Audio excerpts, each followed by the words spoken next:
Bonjour tout le monde, j'espère que vous allez bien. Aujourd'hui, on va poursuivre le sujet qu'on avait abordé la semaine dernière, qui est les inspections par NDT. Ce qui veut dire les inspections par essai non destructif. On se rappelle qu'il y a 5 sortes de NDT et que toutes les inspections NDT servent à détecter des dommages qui sont invisibles à l'œil nu, comme les micro-fissures ou encore les dommages qui sont cachés sous une pièce.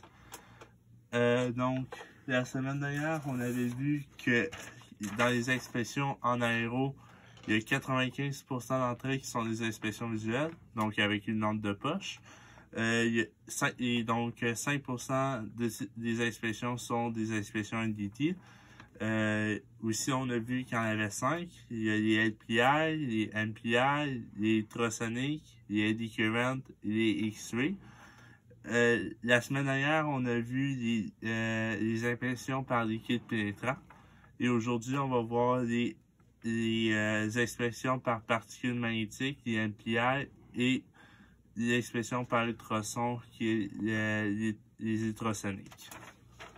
Donc, c'est parti pour le premier sujet, qui est les NPI, les expressions par particules magnétiques.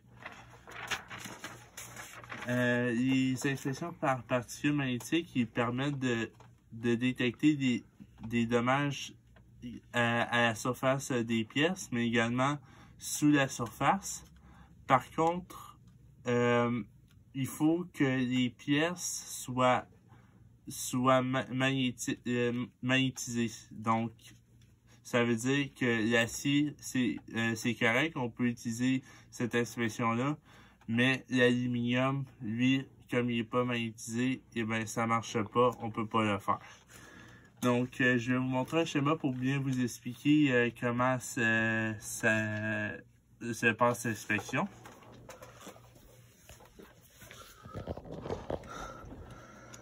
Donc, oui, juste avant de continuer, il faut que je vous dise aussi que les micro-fissures, en fait, elles sont causées par la fatigue des métaux, donc dû au nombre de cycles de vol des avions.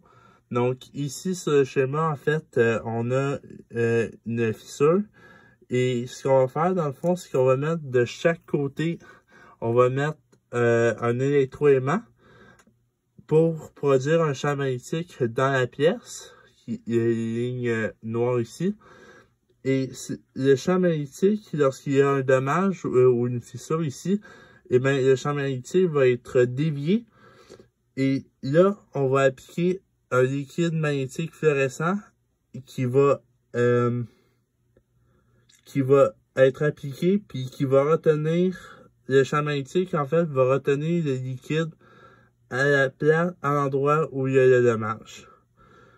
Pour un peu plus d'informations, je vais vous montrer une vidéo qui va mieux expliquer ça en détail.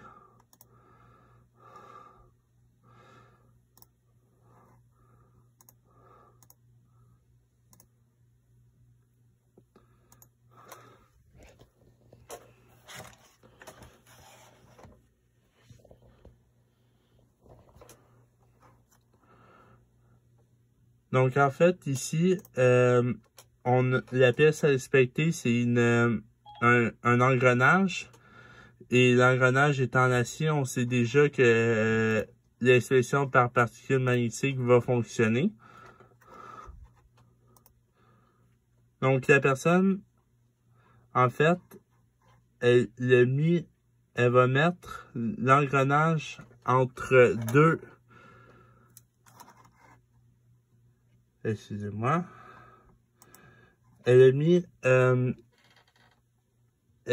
l'engrenage, en fait, entre deux électroaimants, ici.